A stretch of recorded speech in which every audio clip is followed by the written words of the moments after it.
नमस्कार दोस्तों, mission art के इस ऑनलाइन प्लेटफॉर्म पर एक बार फिर से आपका हार्दिक स्वागत व अभिनंदन।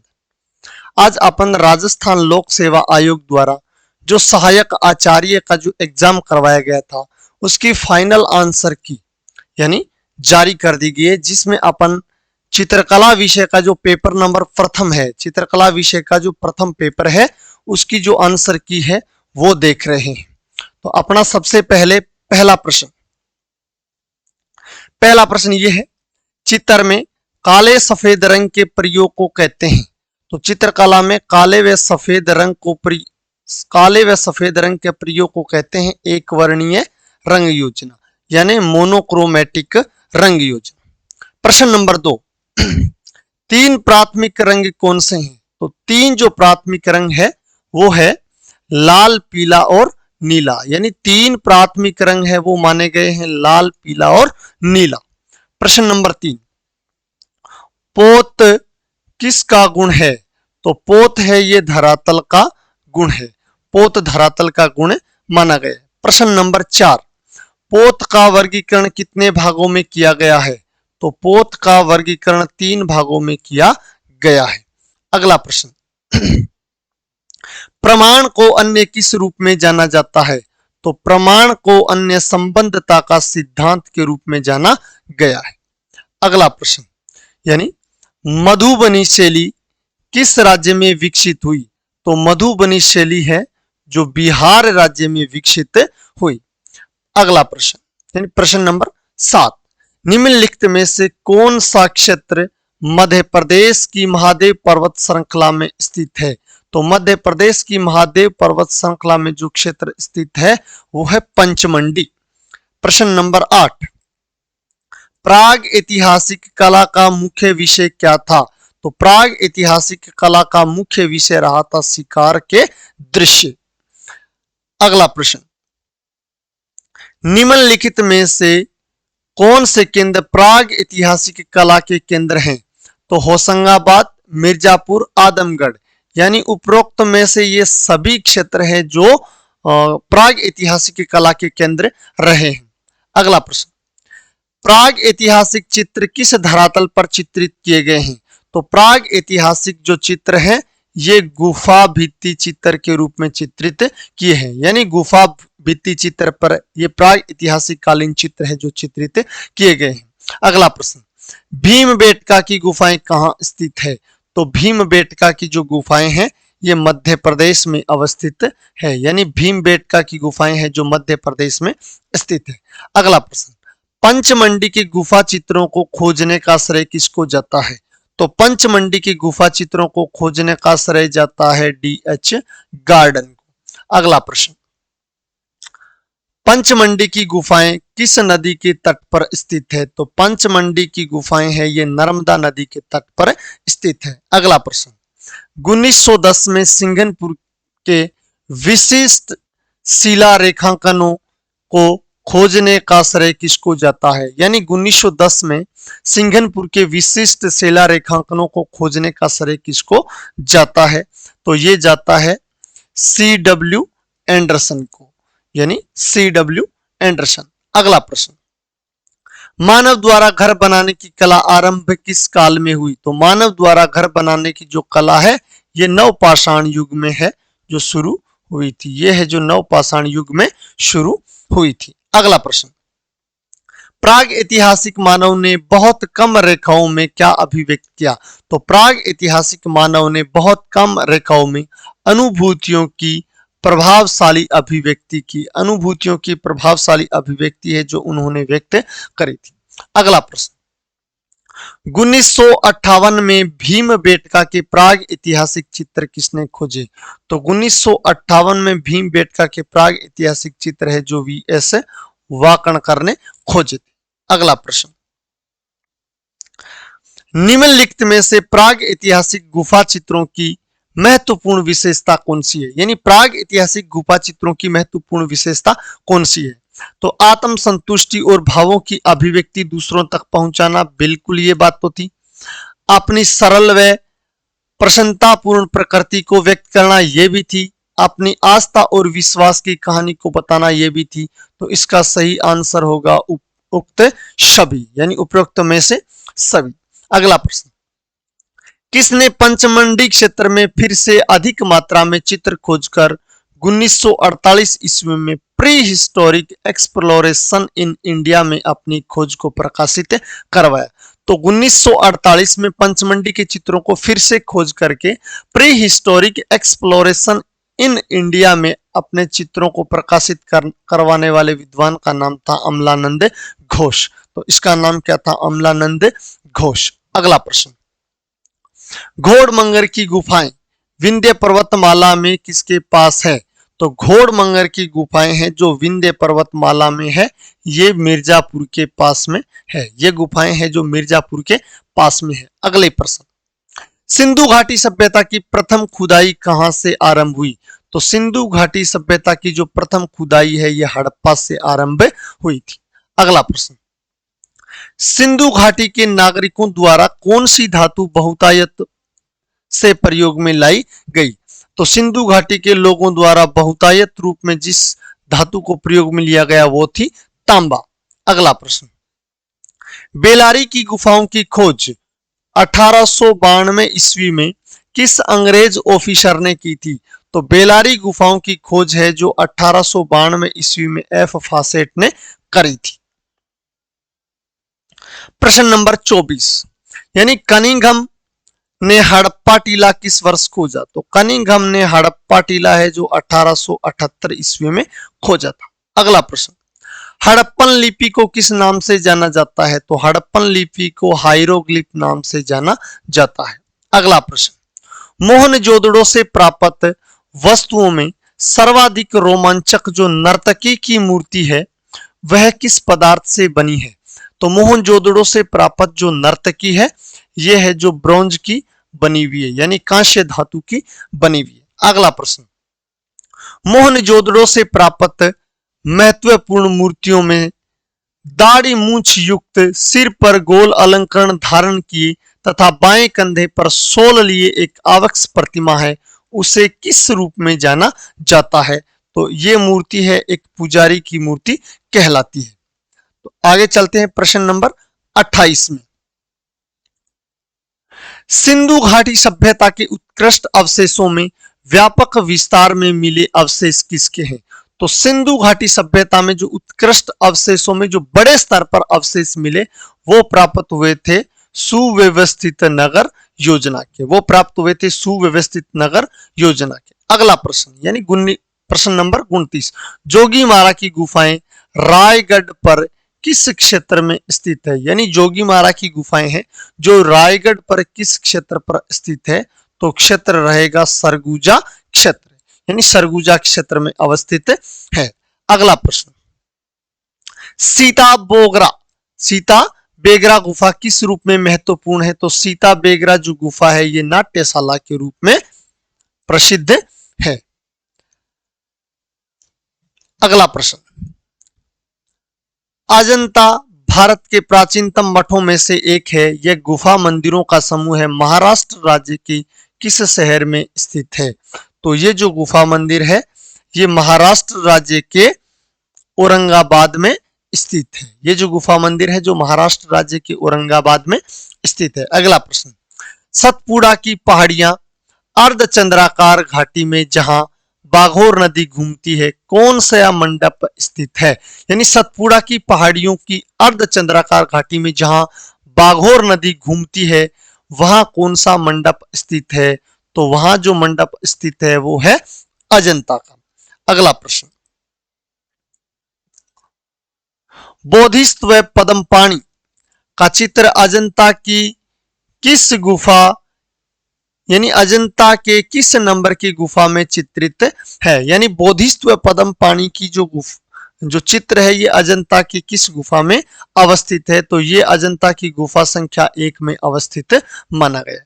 अगला प्रश्न, उत्कृष्ट कृति जिसे सामान्यतः मरती हुई राजकुमारी के नाम से जाना जाता है अजंता की किस नंबर की गुफा में चित्रित है? तो ये अजंता की गुफा संख्या 16 में चित्रित है। अगला प्रश्न, चट्टानों को काटकर बनाए गए बाघ गुफा मंदिर मध्य प्रदेश के धार जिले में किस नदी के तट पर स्थित है? तो ये है बाघ गुफा है जो बाघिनी नदी के तट पर स्थित है। अगला प्रश्न, बाघ के गुफा मंदिर 3 को प्राय किस नाम से जाना जाता है? यानी बाघ की गुफा संख्या 3 को किस नाम से जाना जाता है? वो जाना जाता है हाथी खाना के नाम से। अगला प्रश्न, बाघ में कुल कितने गुफा मंदिर हैं? तो बाघ गुफा के अंदर कुल मिलाकर के 9 गुफा मंदिर अवस्थित है। अगला प्रश्न, अजंता गुफा मंदिर समूह में इन गुफाओं में आज भी चित्र मौजूद है। यानी अजंता की ऐसी कौन सी गुफाएं हैं जहां पर आज भी चित्र है जो मौजूद है? तो ये गुफा संख्या 1, 2, 9, 10, 16 और 17 के अंतर्गत मानी गई है। यानी ऑप्शन नंबर 2 इज करेक्ट। अगला प्रश्न, निम्नलिखित में से कौन सा चित्र अजंता गुफा मंदिर संख्या 2 में चित्रित है? यानी अजंता गुफा जो मंदिर संख्या 2 है उसमें कौन सा चित्र है चित्रित है? तो गुफा संख्या 2 में महारानी माया देवी का स्वप्न व विचार है, ये चित्रित है। अगला प्रश्न, बाघ गुफा मंदिरों में चित्रों के अवशेष देखे जा सकते हैं। यानी बाघ गुफा में किन मंदिरों में चित्रों के अवशेष देखे जा सकते हैं? तो ये गुफा मंदिर 4 और 5 में ही देखे गए हैं। अगला प्रश्न, बाघ गुफा चित्रों में रेखा चित्र किसने बनाए? यानी बाघ गुफा चित्रों के रेखा चित्र हैं जो किसने बनाए? तो ये बनाए थे अपने असित कुमार हलदार ने। बाघ गुफा के जो गुफा चित्र है जो असित कुमार हलदार ने बनाए थे। अगला प्रश्न, बाघिनी नदी किस नदी की सहायक नदी है जिसके किनारे बाघ की गुफाएं शोभायमान है? यानी ये जो बाघिनी नदी है ये किस नदी की सहायक नदी है? तो बाघिनी है जो नर्मदा की सहायक नदी है। अगला प्रश्न, चट्टानों को काटकर बनाए गए बादामी के मंदिर किस राज्य में स्थित है? बादामी की गुफा है जो बीजापुर में है, और बीजापुर कहां है? बीजापुर है जो कर्नाटक में माना गया है। बीजापुर है जो कर्नाटक में अवस्थित है। अगला प्रश्न, बादामी में कितनी गुफाएं हैं जो एक ही पहाड़ी पर स्थित है? तो बादामी के अंदर कुल मिलाकर के 4 गुफाएं अवस्थित है। यानी बादामी में कितनी गुफाएं हैं जो एक ही पहाड़ी पर बनाई गई? 4 गुफाएं। अगला प्रश्न, बादामी में कौन से नंबर की गुफा चित्रों की दृष्टि से महत्वपूर्ण है? यानी बादामी में कौन से नंबर की गुफा है वो चित्रों की दृष्टि से महत्वपूर्ण है? तो वो है तीसरी गुफा। अगला प्रश्न, बादामी की गुफाएं किस धर्म से संबंधित है? तो बादामी की जो गुफाएं हैं ये है शैव, वैष्णव और जैन, यानी उक्त सभी यानी उक्त में से तीनों धर्मों से ही संबंधित मानी गई है। अगला प्रश्न, तमिलनाडु में तंजौर के समीप पादुकोटा में कौन सी गुफाएं स्थित है? तो तमिलनाडु के तंजौर में कौन सी गुफाएं अवस्थित है? वो है सीतनवासल की गुफाएं। अगला प्रश्न, सीतनवासल की गुफाओं में एक सुंदर कमल तालाब कहां पर चित्रित है? यानी सीतनवासल की जो गुफा है इस गुफा पर एक सुंदर कमल तालाब चित्रित है, वो कहां पर चित्रित है? तो ये चित्रित है छत पर। ये किस पर चित्रित है? छत पर। अगला प्रश्न, पूर्वी भारत में पाल शैली कौन सी शताब्दी में पल्वित हुई? यानी पूर्वी भारत में जो पाल शैली चल रही थी वो किस शताब्दी में पल्वित हुई थी? तो ये पल्वित हुई थी 9वीं शताब्दी में। अगला प्रश्न, पाल शैली के चित्र किस धर्म व दर्शन से संबंधित है? तो पाल शैली के चित्र हैं वो बौद्ध धर्म व दर्शन से संबंधित माने गए। अगला प्रश्न, पाल शैली की चित्रित पोथियां अधिकतर किस सतह पर चित्रित की गई? तो पाल शैली में जो भी पोथियां चित्रित की गई है वो अधिकतर ताड़पत्रों पर चित्रित करी गई है। अगला प्रश्न, धीमन और वित्तपाल नामक चित्रकारों को पाल शैली के संस्थापक के रूप में किसने उल्लेखित किया? यानी धीमान और वित्तपाल ने पाल शैली को मतलब पाल शैली के चित्रों को आगे बढ़ाया, पाल शैली के संस्थापक के रूप में माना जाता है। ये बात किसने कही थी? ये बात कही थी लामा तारानाथ ने। अगला प्रश्न, पूर्वी भारत के किन राज्यों में पाल शैली यानी पूर्वी भारत के किन राज्यों में पाल शैली के चित्र पाए गए हैं? तो पूर्वी भारत के बिहार, बंगाल, उड़ीसा, असम और नेपाल वाले क्षेत्र में क्या है? पाल शैली के चित्र पाए गए हैं। अगला प्रश्न, पूर्व मध्यकालीन चित्रों को अपभ्रंश शैली नाम किसने दिया? यानी पूर्व मध्यकालीन जो चित्र है उन चित्रों को अपभ्रंश शैली नाम किसने दिया? तो ये नाम दिया था राय कृष्ण दास ने। ये नाम किसने दिया था? राय कृष्ण दास ने दिया था। नेक्स्ट प्रश्न, अनेक विद्वानों ने अपभ्रंश शैली को विविध नामों से संबोधित किया जो इस प्रकार हैं। यानी अनेक विद्वानों ने अपभ्रंश शैली को अलग अलग नाम दिए, वो किन नामों से प्रसिद्ध थी? तो पाल शैली, पश्चिमी भारतीय शैली, गुजरात शैली और जैन शैली। ये इसका सही आंसर माना गया है। अगला प्रश्न, जैन मुनियों का सर्वप्रिय ग्रंथ कल्पसूत्र जो 13वीं व 14वीं शताब्दी में चित्रित किया गया किस धरातल पर चित्रित है? यानी जो जैन मुनियों का सर्वप्रिय ग्रंथ यानी कल्पसूत्र है जो किस धरातल पर चित्रित किया गया है? तो कल्पसूत्र है यह ताड़पत्र पर चित्रित किया गया है। अगला प्रश्न, राजस्थान में प्रथम ताड़पत्र पर चित्रित प्राप्त ग्रंथ कौन सा है? यानी राजस्थान में सर्वप्रथम ताड़पत्र पर चित्रित प्राप्त ग्रंथ कौन सा है? तो यह माना गया है श्रावक प्रतिक्रमण सूत्र चूर्णी। कौन सा माना गया है? श्रावक प्रतिक्रमण सूत्र चूर्णी। अगला प्रश्न, कागज पर चित्रित ग्रंथ उत्तराधयन सूत्र कहां पर सुरक्षित है? यानी कागज पर चित्रित जो ग्रंथ है उत्तराधयन सूत्र वो कहां पर वर्तमान में कहां पर सुरक्षित है? तो ये वर्तमान में जैसलमेर संग्रहालय में सुरक्षित माना है। अगला प्रश्न, कल्पसूत्र की अति प्राचीन चित्रित प्रति किसके पास है? यानी कल्पसूत्र की अति प्राचीन जो चित्रित प्रति है वो किसके पास है? तो वो है मोतीचंद्र खंचा जी के पास। ये आंसर माना है। ये इन्होंने किसको माना है? 59 नंबर क्वेश्चन को मोतीचंद्र खंचा जी के पास माने। यानी कल्पसूत्र की जो अति प्राचीन चित्रित प्रति है ये इन्होंने मोतीचंद्र खंचा जी के पास मानी है। अगला प्रश्न, अपभ्रंश शैली के किस ग्रंथ में नायक नायिका की प्रणय श्रृंखला पर आधारित गुणिया सी सुंदर चित्रित किए गए हैं? यानी गुणिया सी सुंदर चित्र है जो चित्रित किए गए किस पे? नायक नायिका की प्रणय लीला पर आधारित। तो ये किए गए हैं वसंत विलास। यानी किस पे किए गए हैं? वसंत विलास। यानी वसंत विलास श्रृंखला के माने गए हैं। अगला प्रश्न, रति रहस्य सचित्र ग्रंथ चित्र किस विषय से संबंधित है? यानी रति रहस्य नामक सचित्र ग्रंथ है ये किस चित्र यानी किस चित्र विषय से संबंधित मानी गई? यानी रति रहस्य है ये काम शास्त्र से संबंधित मानी गई है। अगला प्रश्न, नेक्स्ट प्रश्न की बात करें, मुगल शैली का जन्म किन शैलियों के मिश्रण से हुआ? तो मुगल शैली का जन्म है जो फारसी और भारतीय शैली के मिश्रण से हुआ था। अगला प्रश्न, भारतीय, हिंदू और विदेशी मुस्लिम कलाकारों ने मिलकर मुगल शैली को पूरी तरह से किस भूमि पर विकसित किया था? तो ये पूरी तरह से इन्होंने विकसित किया था भारतीय भूमि पर। यानी भारतीय, हिंदू और विदेशी मुस्लिम कलाकारों ने मिलकर भारतीय भूमि पर मुगल शैली को विकसित किया था। अगला प्रश्न, मुगल शैली में का अभाव है? यानी मुगल शैली में किन चित्रों का अभाव है? यानी मुगल शैली में नारी सबिहों का क्या है? अभाव माना जाता है। अगला प्रश्न, व्यक्ति चित्रों को किस शैली में बहुतायत से चित्रित किया गया?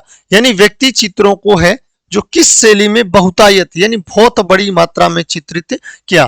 तो व्यक्ति चित्रों को बहुत बड़ी मात्रा में है जो मुगल शैली में चित्रित किया गया है। अगला प्रश्न, प्रश्न संख्या 66, यानी धार्मिक प्रतिबंध के कारण मुगल कला बन गई। यानी धार्मिक प्रतिबंध के कारण मुगल कला है जो दरबारी कला के रूप में बन गई। यानी दरबारी कला बन गई। अगला प्रश्न, किस सम्राट के समय में व्यक्ति चित्र यानी सभी है के चित्रण को महत्व मिला? यानी किसके समय में है जो व्यक्ति चित्रों को है जो महत्व मिला था? तो व्यक्ति चित्रों को महत्व है जो जहांगीर के समय में मिला था। अगला प्रश्न, किस शासक का शासनकाल मुगल कला का स्वर्ण युग था। यानी किस शासक का शासन काल है जो मुगल कला का स्वर्ण युग माना जाता है? तो यह माना जाता है जहांगीर का काल। अगला प्रश्न, किस बादशाह का शासन काल स्थापत्य कला का स्वर्ण युग माना जाता है? तो स्थापत्य कला का जो स्वर्ण युग माना जाता है वो माना जाता है शाहजहां का काल। अगला प्रश्न, यानी अकबर काल की प्रथम ज्ञात चित्र श्रृंखला जो 28 इंच इंटू 22 इंच के कागज पर संयोजित की गई थी, यानी ये कौन सी थी? अकबर के काल की प्रथम चित्रित श्रृंखला, यानी जो प्रथम ज्ञात चित्र श्रृंखला थी ये कौन सी मानी जाती है? तो ये मानी जाती है दास्तां ए अमीर हमजा। ये किसको माना जाता है? दास्तां ए अमीर हमजा को ही माना जाता है। अगला प्रश्न, अकबर के शासनकाल के चित्रकार कौन थे? यानी अकबर के शासनकाल के चित्रकार कौन थे? तो अकबर के शासनकाल में मीर सैयद अली, दशवंत, बसावन, मुकुंद और जमाल, यानी ये क्या है? अकबर के काल के कलाकार माने जाते हैं। अगला प्रश्न, दक्षिण शैली के यानी दक्कन या फिर दक्षिण यानी दक्कन शैली के 17वीं शताब्दी के चित्र कहां सुरक्षित किए गए हैं? तो दक्कन शैली के जो 17वीं शताब्दी के चित्र हैं ये सालारगंज म्यूजियम जो हैदराबाद है यहां पर चित्रित किए गए हैं। अगला प्रश्न, दक्कन शैली के चित्रों को किन सल्तनत यानी किन सल्तनत ने विशेष रूप से समृद्ध किया? तो आदिल शाह बीजापुर, निजाम शाह अहमदनगर और कुतुब शाह गोलकुंडा, इन्हीं शासकों ने क्या है? इन्हीं सल्तनत ने दक्षिण शैली के चित्रों को है जो समृद्ध किया था। अगला प्रश्न, दक्षिण शैली यानी दक्षिणी चित्रकला की किस शैली में आकृतियां एक सतह पर चित्रित की गई जिसमें दूरी व पास का क्या था? अभाव था। यानी दूरी व पास का अभाव दक्षिण शैली की किस कला शैली में रहा था? तो यह रहा था बीजापुर शैली में। अगला प्रश्न, राजस्थान व पहाड़ी क्षेत्र के चित्रों को राजपूत चित्रकला की श्रेणी में किसने रखा? तो यह रखा था डॉक्टर आनंद कुमार स्वामी ने। यानी राजस्थानी व पहाड़ी चित्रों को राजपूत चित्रकला की श्रेणी में किसने रखा था? डॉक्टर आनंद कुमार स्वामी ने रखा था। अगला प्रश्न, क्षेत्रीय आधार पर राजस्थानी चित्रकला का वर्गीकरण कौन सा है? यानी क्षेत्रीय आधार पर राजस्थानी चित्रकला का वर्गीकरण है वो कौन सा माना जाता है? तो यह माना जाता है अपना मेवाड़, मारवाड़, हाड़ौती और ढूंढाड़। मेवाड़, मारवाड़ और हाड़ौती ढूंढाड़ को माना जाता है। अगला प्रश्न, मेवाड़ के प्रारंभिक व सर्व प्राचीन उपलब्ध चित्र कौन से हैं?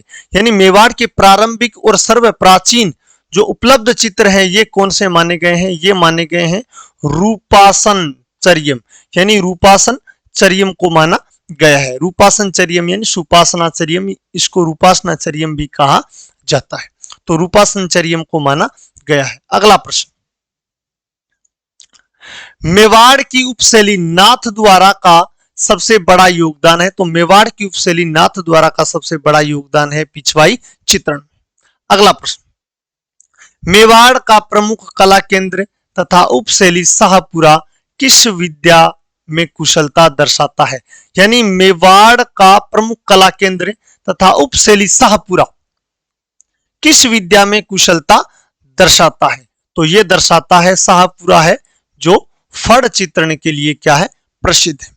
अगला प्रश्न, राधा के रूप में बनी ठनी का चित्रण किशनगढ़ में किसके समय में आरंभ हुआ था? तो यह चित्र है जो किशनगढ़ के अंतर्गत किशनगढ़ में नागरीदास के समय आरंभ हुआ था। अगला प्रश्न, बनी ठनी का चित्र। अगला प्रश्न, किशनगढ़ का कौन सा शासक नागरीदास के नाम से प्रसिद्ध था? तो नागरीदास किसको कहते हैं? सावंत सिंह को कहा जाता है। अगला प्रश्न, जोधपुर में लोक कथाओं का कौन सा प्रेमी युगल सर्वाधिक चित्रित किया गया? तो जोधपुर में जो लोक कथाओं में जो प्रेमी युगल है वो ढोला और मारू को सर्वाधिक चित्रित किया गया है। अगला प्रश्न की बात करें तो बूंदी की रंगशाला क्यों प्रसिद्ध है? तो बूंदी की रंगशाला है जो भित्ति चित्रों के लिए प्रसिद्ध है। यानी बूंदी की जो रंगशाला है वो भित्ति चित्रों के लिए क्या है? प्रसिद्ध है। अगला प्रश्न, आराइक तकनीक यानी आला गिला से बनाए गए भित्ति चित्र जो वास्तु का भाग ही बन गए वो राजस्थान में कहां चित्रित किए गए? तो वो राजस्थान में चित्रित किए गए थे, कहां पर? जयपुर में। अगला प्रश्न, पंजाब और हिमालय की खूबसूरत वादियों में 16वीं शताब्दी के उत्तरार्ध में कौन सी कला विकसित हुई? तो पंजाब और हिमालय वाले क्षेत्र में जो कला विकसित हुई थी वो थी पहाड़ी शैली। अगला प्रश्न, पहाड़ी चित्रकला में अनेक उपशैलियां दृष्टिगत होती है, जिनमें से कौन सी शैली महत्वपूर्ण व सुप्रसिद्ध है?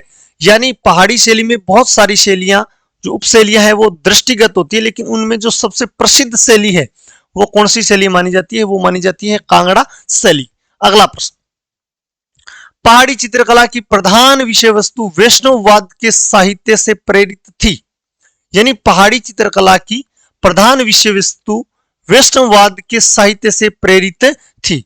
तो इसका सही आंसर होगा नायक नायिका भेद। इसका सही आंसर होगा कौन सा? नायक नायिका भेद। यानी नायक नायिका भेद से क्या थी? प्रभावित थी। अगला प्रश्न,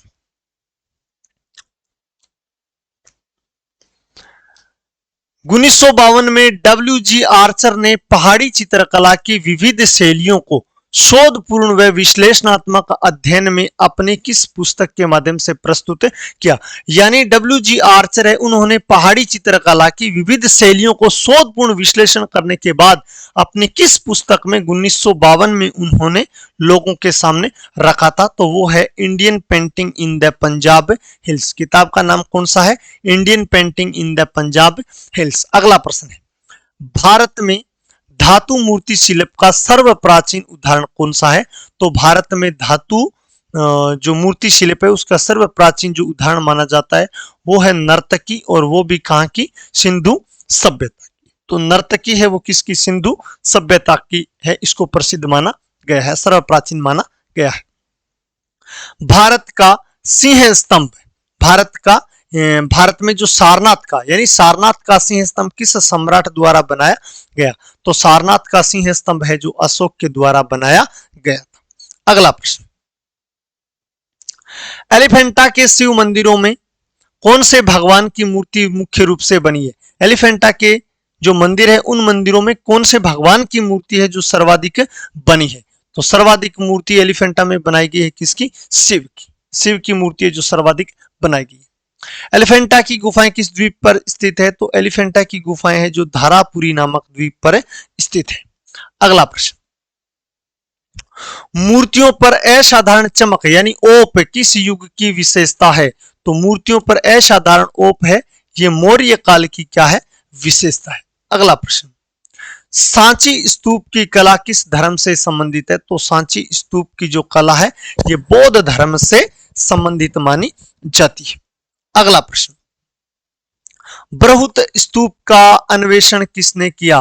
तो बृहत स्तूप का अन्वेषण किया था अलेक्जेंडर कनिंघम ने। अगला प्रश्न,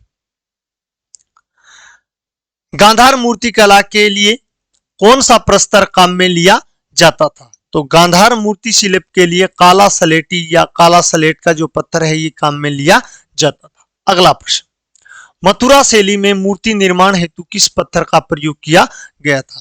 तो मथुरा शैली के अंदर लाल पत्थर का प्रयोग किया गया था। यानी मथुरा शैली में जो मूर्ति बनाई गई थी वो लाल पत्थर से बनाई गई थी। अगला प्रश्न, आंध्र प्रदेश के गुंटूर जिले में अमरावती का स्तूप किस नदी के किनारे स्थित है? तो अमरावती का स्तूप है जो कृष्णा नदी के किनारे माना जाता है। अमरावती का स्तूप है जो किस नदी के किनारे माना गया है? कृष्णा नदी के किनारे माना गया। अगला प्रश्न, उत्तरी भारत की कला में सभी धार्मिक समुदायों की दृष्टि से साधारणतः किस युग की कला को शास्त्रीय चरमोत्कर्ष व स्वर्ण युग की कला के रूप में स्थान दिया जाता है? यानी उत्तरी भारत में सभी समुदायों की दृष्टि से अगर देखा जाए तो किस काल की कला को श्रेष्ठ माना गया है? यानी किस काल की कला को शास्त्रीय चरमोत्कर्ष या फिर स्वर्ण युग की माना गया है? तो वो मानी गई है गुप्त काल की कला को। अगला प्रश्न, सुल्तानगंज बुद्ध की आदमकद ताम्र प्रतिमा किस काल की है? तो सुल्तानगंज से जो बुद्ध की प्रतिमा प्राप्त हुई थी वो प्राप्त हुई थी अपने गुप्त काल की। वो मानी जाती है किस काल की? गुप्त काल की। अगला प्रश्न, राजस्थान में ब्लू पोट्री के पर्याय के रूप में किस कलाकार को जाना जाता है? तो राजस्थान में ब्लू पोट्री के पर्याय के रूप में जिसको जाना जाता है वो है कृपाल सिंह शेखावत। अगला प्रश्न, चित्रकार कृपाल सिंह शेखावत को भारत सरकार द्वारा किस वर्ष पद्म श्री प्रदान किया गया? तो कृपाल सिंह शेखावत को भारत सरकार द्वारा 1974 में क्या है पद्म श्री का सम्मान है वो दिया गया था। कब दिया गया था? 1974 में। अगला प्रश्न, कृपाल सिंह शेखावत ब्लू पोट्री के पिता ने 1960 के दशक में अपने निवास पर एक संस्था आरंभ की थी, उसका नाम क्या था? तो उसका नाम था कृपाल कुंभ। यानी 1960 में कृपाल सिंह शेखावत ने अपने निवास पर एक संस्था चलाई थी, उस संस्था का नाम क्या था? कृपाल कुंभ। अगला प्रश्न, किस चित्रकार को भीलों का चितेरा के नाम से जाना जाता है? तो भीलों के चितेरा माने जाते हैं गोवर्धन लाल जोशी, जिसे बाबा के नाम से जाना जाता है। अगला प्रश्न, गोवर्धन लाल जोशी जिसे बाबा भी कहा जाता है, इसका जन्म कहां हुआ था? तो गोवर्धन लाल जोशी का जन्म हुआ था कांकरोली उदयपुर में। अगला प्रश्न, निम्नलिखित में से कौन भैंसों के चित्रकार हैं? तो भैंसों के चित्रकार के रूप में जाना जाता है परमानंद चोयल को।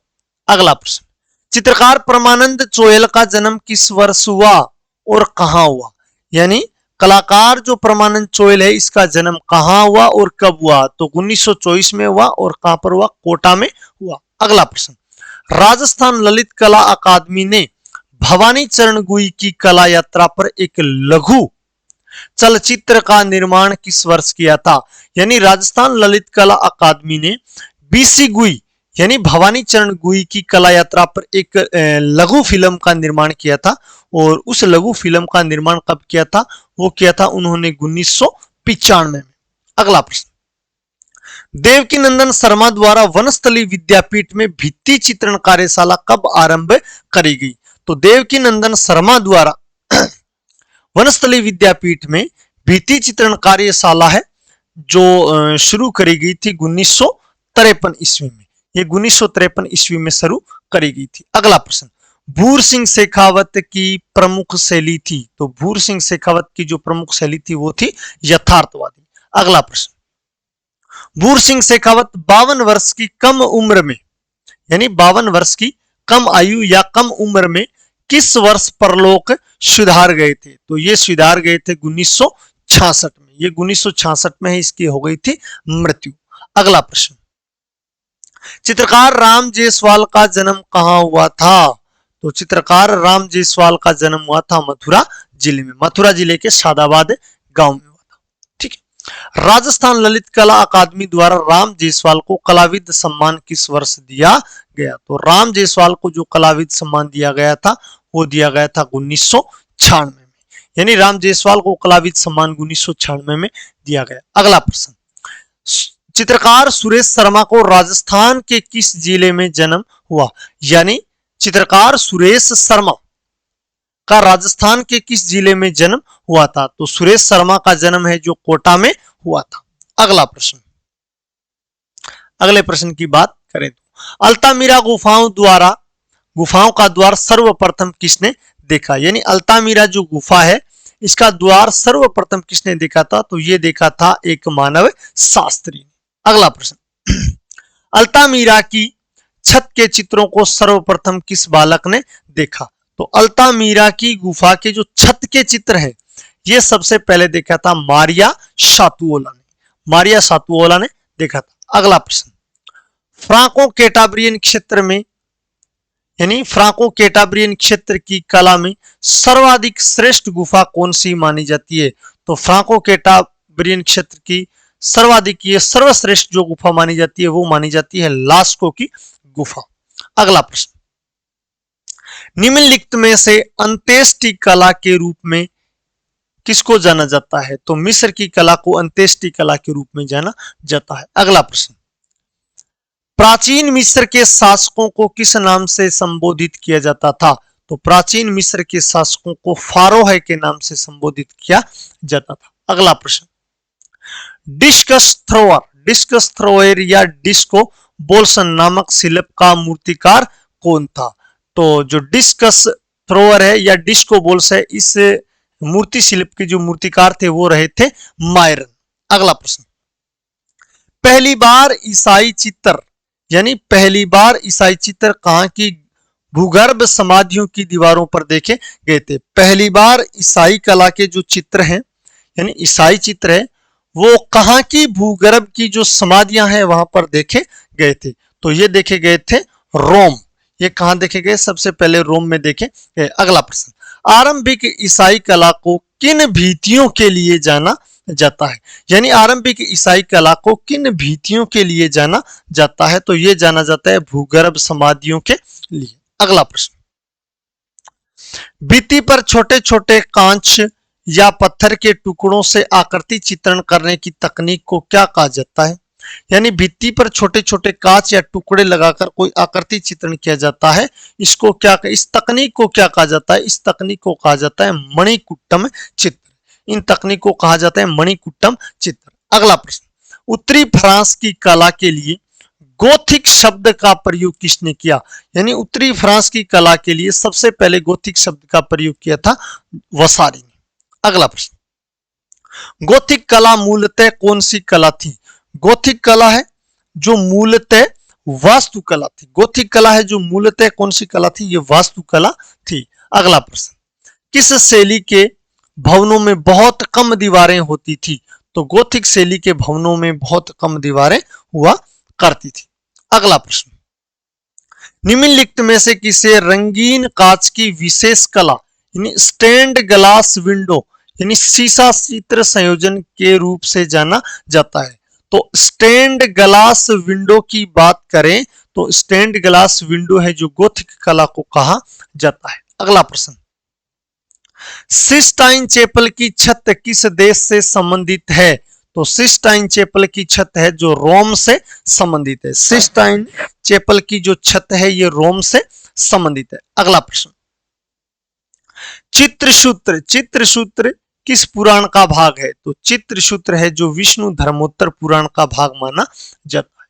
अगला प्रश्न, चित्र लक्षण किसके द्वारा लिखित है? तो चित्र लक्षण है जो नग्नजीत के द्वारा क्या है? रचित या फिर लिखित है। अगला प्रश्न, भयजीत यानी भयजीत राजा का नाम भयजीत क्यों पड़ा? भयजीत राजा का नाम भयजीत इसलिए पड़ा क्योंकि इन्होंने नग्न आत्माओं को हराने के कारण इसका नाम क्या पड़ा था? भयजीत पड़ा था। अगला प्रश्न, संपूर्ण बौद्ध साहित्यों में कौन सा ग्रंथ सौंदर्य शास्त्र से संबंधित है? संपूर्ण बौद्ध साहित्यों में कौन सा ग्रंथ है जो सौंदर्य शास्त्र से संबंधित है? वो ये है ललित विस्तार। वो कौन सा है? ललित विस्तार। अगला प्रश्न, आचार्य वामन का प्रसिद्ध ग्रंथ कौन सा है? तो आचार्य वामन का जो प्रसिद्ध ग्रंथ है वो है काव्यालंकार सूत्रवर्ती। काव्यालंकार सूत्रवर्ती जो नामक ग्रंथ है ये आचार्य वामन का प्रसिद्ध ग्रंथ माना जाता है। अगला प्रश्न, सत्यम शिवम सुंदरम कहाँ के दर्शन में अस्तित्व रखता है? तो सत्यम शिवम सुंदरम है जो भारत के दर्शन में अस्तित्व रखता है। अगला प्रश्न, कला शब्द पहली बार कहाँ प्रयुक्त हुआ? तो कला शब्द है जो पहली बार ऋग्वेद में प्रयुक्त हुआ। तो कला शब्द है वो पहली बार कहाँ प्रयुक्त हुआ? ऋग्वेद में प्रयुक्त हुआ। कला मुख्यतः कितने भागों में विभाजित की गई थी? कला मुख्यतः कितने भागों में विभाजित की गई थी? कला मुख्यतः 2 भागों में विभाजित करी गई थी। अगला प्रश्न, ललित कला कितने प्रकार की होती है? तो ललित कला है ये ललित कला 5 प्रकार की होती है। ललित कला को 5 प्रकार की माना गया है। अगला प्रश्न, कला भौतिक सत्ता को व्यक्त करने का माध्यम है, यह किसने कहा? तो कला भौतिक सत्ता को व्यक्त करने का माध्यम है ये बात कही थी हिगेल ने। अगला प्रश्न, निम्नलिखित में से अभिघटन कला कौन सी है? यानी निम्नलिखित में से अभिघटन कला कौन सी है? यानी ये अभिघटन कला है यानी प्लास्टिक जो आर्ट है ये है स्कल्पचर यानी मूर्ति कला। अगला प्रश्न, म्यूरल चित्रण हेतु कौन सा धरातल काम में लिया जाता है? यानी म्यूरल चित्रण के लिए कौन सा धरातल काम में लिया जाता है? तो म्यूरल यानी मूर्तियां, म्यूरल मूर्तियां बनाने के लिए दीवार का प्रयोग किया जाता है। अगला प्रश्न, चित्रसूत्र किस पुराण से संबंधित है? तो चित्रसूत्र है जो विष्णु धर्मोत्तर पुराण से संबंधित है।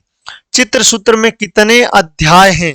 तो चित्र सूत्र के अंतर्गत 9 अध्याय है। चित्र सूत्र में कितने अध्याय है? 9 अध्याय है। अगला प्रश्न, एक कला सर्जन में यांत्रिक कौशल के क्रियान्वयन को क्या कहा जाता है? यानी एक कला सर्जन में यांत्रिकी कौशल के क्रियान्वयन को क्या कहा जाता है? यांत्रिक कौशल के क्रियान्वयन को कहा जाता है तकनीक। यांत्रिक कौशल के क्रियान्वयन को क्या कहा जाता है? तकनीक कहा जाता है। अगला प्रश्न, भित्ति चित्रण की तकनीक जिसमें गीले प्लास्टर पर रंगों का प्रयोग किया जाता है। यानी भित्ति चित्रण की उस तकनीक के बारे में बताइए जिसमें गीले प्लास्टर है उस पर रंगों का प्रयोग किया जाता था। तो वो है फ्रेस्को बुनो तकनीक। वो है कौन सी? फ्रेस्को बुनो तकनीक। अगला प्रश्न, निम्नलिखित में से भित्ति चित्रण की कौन सी तकनीक है? निम्नलिखित में से भित्ति चित्रण की जो तकनीक है वो है फ्रेस्को सेको और फ्रेस्को ब्यूनो। फ्रेस्को सेको और फ्रेस्को ब्यूनो है जो दोनों के दोनों तकनीक मानी जाती है। जिसमें रंगों के साथ मोम को मिलाकर प्रयुक्त किया जाता है उस पद्धति को कहा जाता है। यानी रंगों के साथ मोम को मिलाकर चित्रों में प्रयोग किया जाता है उन रंगों की तकनीक को कहा जाता है एनकास्टिंग। इस तकनीक को क्या कहा जाता है? एनकास्टिंग कहा जाता है। एक चित्र में क्षितिजीय रेखा क्या दर्शाती है? एक चित्र में क्षितिजीय रेखा है यानी क्षितिज मतलब हॉरिजेंटल जो रेखा है, ऐसे सीधी रेखा है, ये दर्शाती है शांति। ये रेखा क्या दर्शाती है? शांति दर्शाती है। अगला प्रश्न, कला में प्रवाह का तात्पर्य है। कला में प्रवाह का तात्पर्य यह है चित्र के किसी भी संयोजन में आंखों का अबाध गति से वितरण क्या कहलाता है? कला में प्रवाह का तात्पर्य। अगला प्रश्न, आंखों में कौन सा स्नायु रंगों का अनुभव करता है? यानी आंखों में ऐसा कौन सा स्नायु है जो रंगों का अनुभव करता है? वो है रेटिना यानी अक्ष पटल। वो कौन सा है? अक्ष पटल। और लास्ट और अंतिम प्रश्न है, कौन सा रंग प्रकाश की अधिकतम मात्रा रखता है? तो कौन सा रंग है जो प्रकाश की अधिकतम मात्रा को रखता है? वो है पीला। वो कौन सा माना जाता है? पीला माना जाता है। इस वीडियो को ज्यादा से ज्यादा शेयर करना, क्योंकि अभी भी ऐसे बहुत सारे हमारे साथी बैठे हैं जिनको क्या है आंसर की नहीं मिली है, या उनको किसी कारण से आंसर की डाउनलोड करनी नहीं आती है, या उनका जो पेपर है वो खो गया है। तो किसी न किसी कारण से उसको उन आंसरों को जानने का मौका मिले। इसी के साथ मिलते हैं अपने नेक्स्ट वीडियो में। तब तक के लिए वंदे मातरम, जय हिंद, जय भारत।